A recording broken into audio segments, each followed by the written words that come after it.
So now I'm going to show you a demonstration of how Unit 2 is built around the student rep system and how a student can create feedback, how you can make it representative, how you can then escalate it, and then how staff can make the positive changes that are necessary to support the students in a transparent and intuitive way.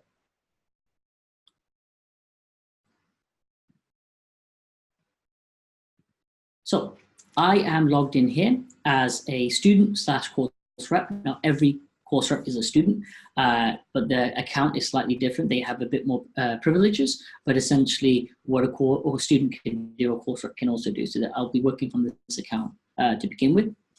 And what a student will see as soon as they log in is their feedback board. So the feedback board is essentially a public space that is accessible by all student, staff, and course reps in a particular area of the institution. In this case, it's Department of Sociology, and there may be 10 programs as part of Department of Sociology with 3 years for each student. So you might have around about 1,000 students that access this particular board. A way to see this is if you click on members, you can see all the members for this board. If I click on students, you can see it here. And who has access to this board. Now the feedback board is split into 2 sections, private and public. Private is an area where the feedback is created and it's fully accessible by students and reps, but semi-accessible by staff members. Again, to see the staff members who have access to your board is very simple. You can go to the members page and then click on staff and you can see which staff have access to this board. Now, to create feedback is also a very simple, intuitive process. You go to add feedback area here, and then you can click praise, issue, question, or idea. So in this case, I'm going to raise an idea. I'm going to suggest alumni students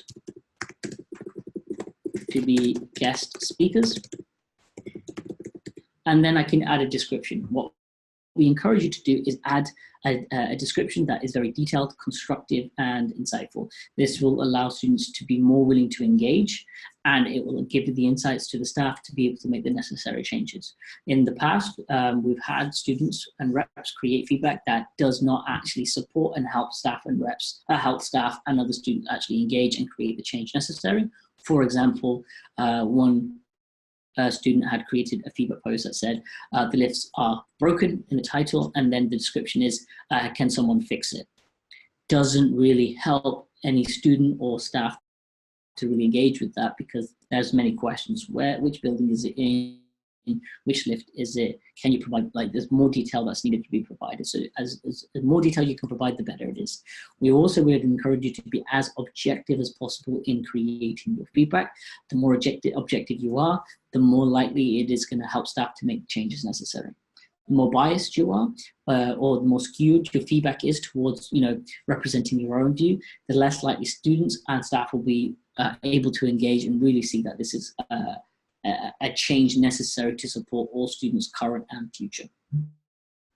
But in this example, I'm just going to do ... Definitely do not follow this example.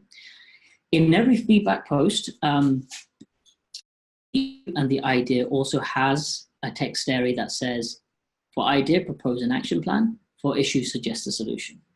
This is a way to get students and reps to think more constructively and positively about their feedback. So if it's an issue, then you can suggest a solution, and this gives insight to staff. If it's an idea, you can propose an action plan, and it will help staff see the viewpoint from a student and a rep. What we have found in the past is that staff will have assumptions about what students think. Here, it clarifies the assumptions and it allows staff to see things that they probably wouldn't see otherwise. So it's been quite effective in that way. So I'm just going to do ... just for this example. Then you can tag it with a particular course if it relates to a course, but if it's not related to a course, you can say not related. This is important because if you say it's not related, then it will send out a notification to all students on the board because it's a general feedback. If it's related to the course, then it will only send the students on that course an email notification. In this case, I'm going to do BSc Sociology. And as a course rep or as a student, you can also post anonymously if you wish. For now, I'm going to click Add Feedback, and it will now be added to the private area. This is when students can start engaging with it. They can click on the feedback, they can vote, and they can comment below here. And what we would advise you to do is maybe leave the feedback there for about a day to see what concerns students have and what feedback they are concerned with.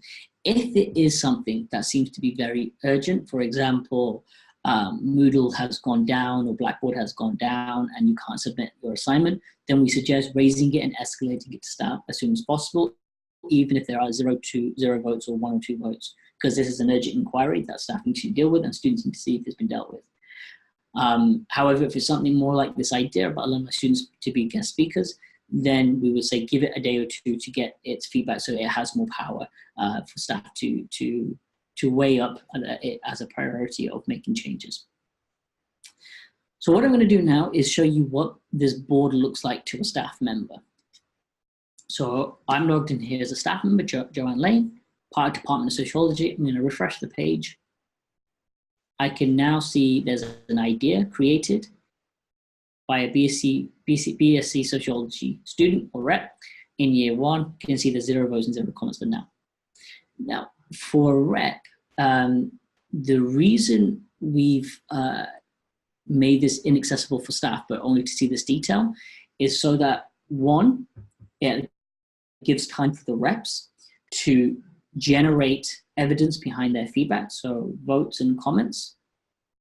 2, it allows the reps to moderate the feedback before making it public. So there can be cases where students raise a feedback or an issue around a particular staff member. We would strongly advise you not to escalate feedback into the public area if a staff member's name is mentioned in an inappropriate way. And we'll show you how to moderate in a moment. But this is really important that you only escalate feedback that is constructive and professionally written. If anything is inappropriate, you will need to moderate, and you as reps will have that moderation functionality. And 3, the other reason why we've left this area only fully accessible to reps and inaccessible to staff members is that you also have the ability to close feedback. So essentially, you have 2 main actions to take in this private area: to either escalate it into the open column, or if it's something that can be closed because it's a question students have asked and you have more knowledge than students because you're in the meetings, you can then explain to students exactly what the resolution is and close the feedback. If you do close the feedback, what would happen is the feedback will go into the closed column in the private area. So here is the closed column, and you can see that it's closed. If it's something that you can't close because you need the staff's input, and it's something that's fairly representative, and it's constructive and professionally written, we then would advise you to escalate it into the open column. Before I show you how to escalate it, is something that's worth mentioning and important, is if you go to the guidelines section and scroll down, all reps have an expected response time. By default, it's 3 days.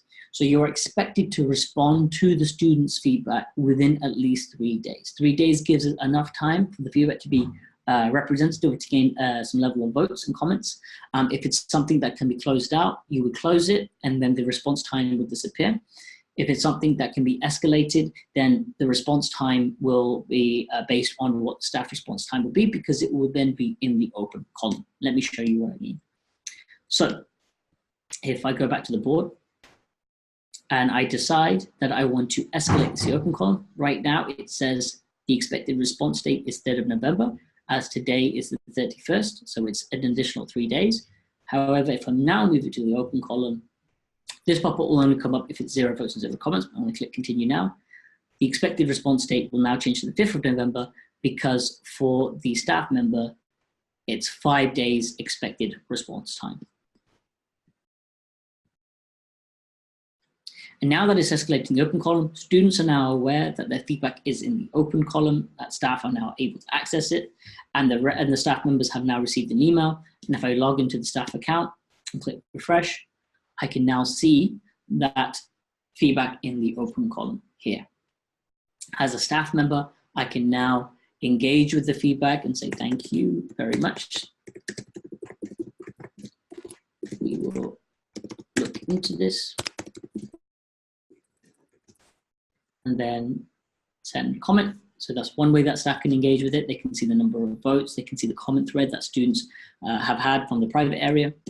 and they can make a judgment on what to do. Let's say in this case, the staff member decides to move into the progress, categorize the feedback, and the staff members can assign it. And this is important to be aware of who the feedback has been assigned to, because then you know who's dealing with it. And if you need to send out a private email to that staff member, you can do that by knowing who it's been assigned to. I can click as a staff member update. I can now see Joanne Lane is the one who's been assigned to it. And if it is something that staff members can actually do something about, they can make the necessary changes. Or if it's something that's not possible because the structure of the university doesn't allow for this change. For example, what we have seen in the past, timetabling is a constant query students raise, but it's not something that department staff can easily resolve. Or creating more space in an estates building is not something that staff can just easily do. They would then move it into the closed column and then explain to all students and reps why it has reached its resolution the way it has. In this case, I'm just going to do ... but this is a very simple way for staff to show students the changes or the changes that can and cannot be made. So I'm going to click close feedback, and now it's in the closed column. All students are now made aware that the feedback is here. So refresh the page. I can see this feedback is now in the closed column, and it's taken 0 days to be completed. And if you look on your board, you can see the time it's taken for most of the feedback board to be to be resolved.